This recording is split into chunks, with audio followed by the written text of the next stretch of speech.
Marc Pesan, peintre de base impressionniste. J'ai peint une grande partie de ma vie des paysages et des marines. Depuis quelque temps, je me suis orienté vers les métiers d'autrefois. On appelle ici dans l'exposition les métiers d'antan. Voilà, j'ai trouvé un attrait dans ce nouveau thème auprès des enfants, surtout qui ne connaissent pas ces métiers disparus ou peu connus, et puis aussi auprès des adultes qui les ont connus et même exercés.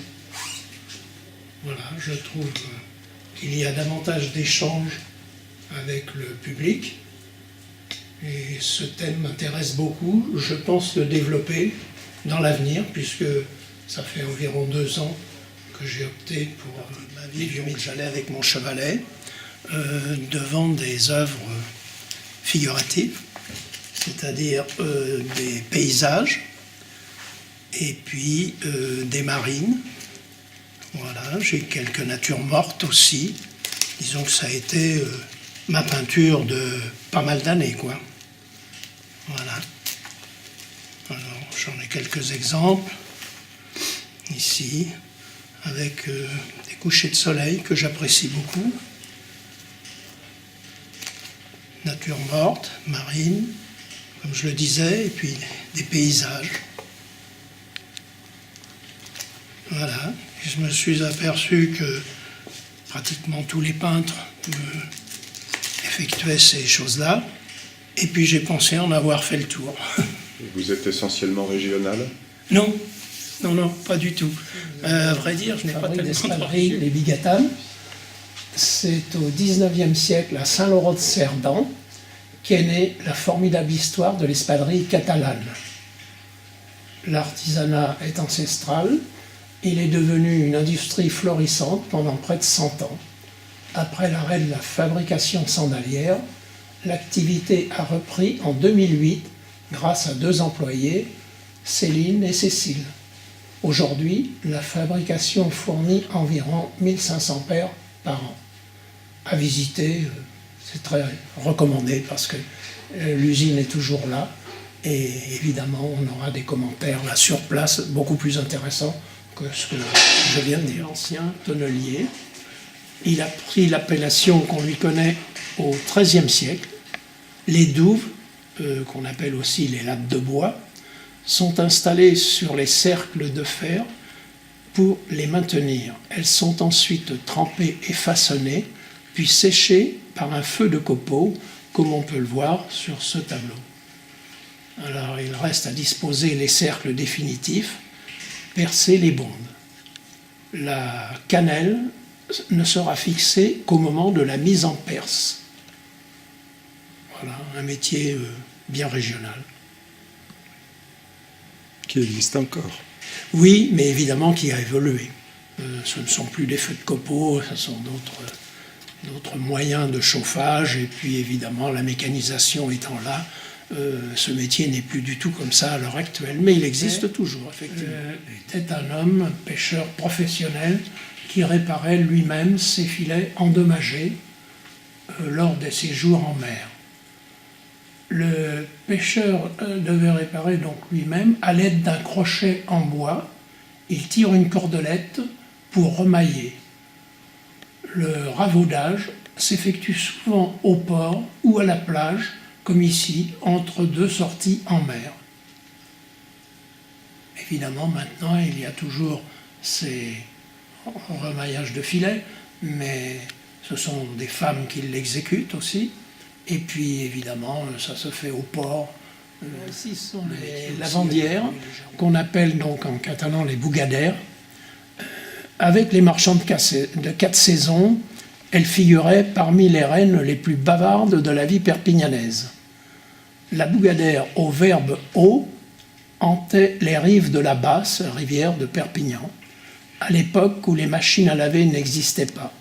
Elle seule savait traiter de ses mains expertes tout le linge sale de la cité. Voilà, on a encore quelques lavandières, mais très peu maintenant, bien longtemps, comme on peut les voir ici. travaillaient toujours par 2 ou 3, suivant leur position, chevrier ou renardier. Pendant plus de 12 heures par jour, ils débitaient des planches pour les voies de chemin de fer en construction à l'époque. À partir du milieu du XIXe siècle, la scierie hydraulique réduit l'activité des sur-de-long qui disparaissent après la Première Guerre mondiale. C'est un métier extrêmement pénible, dangereux un petit peu, mais enfin surtout de longues heures, parce qu'il fallait tellement de traverses à cette époque, ici et certaines provinces. Elle mobilisait entre 15 et 20 personnes, ce qui est assez surprenant. En plus du responsable des 3 engins, la machine à vapeur, la batteuse et la presse, il fallait 2 à 3 hommes pour défaire les meules et poser les gerbes sur la table de la batteuse.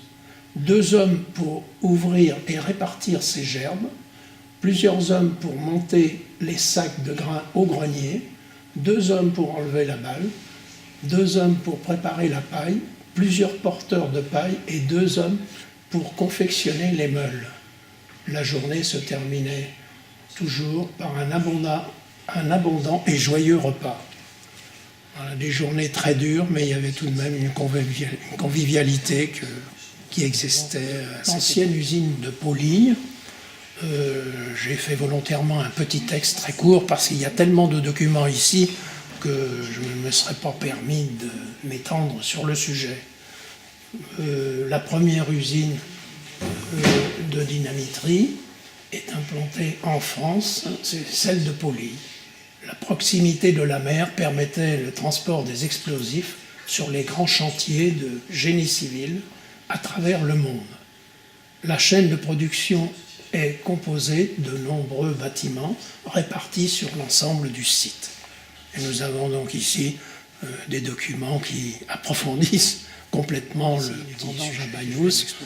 On reconnaît bien l'endroit. Les cols, qui sont les vendangeurs catalans, partent de bon matin, entassés dans les charrettes, vers les vignes escarpées et souvent éloignées. Les cueilleurs, courbés sur le cep, remplissent leurs seaux qu'ils vident dans les hottes des hotteux, qui les transportent jusqu'à la charrette. Ils déjeunent sur place et ne rentrent que tard le soir. Les journées sont longues et harassantes sous un soleil impitoyable. Malgré tout, la convivialité règne et la bonne humeur persiste.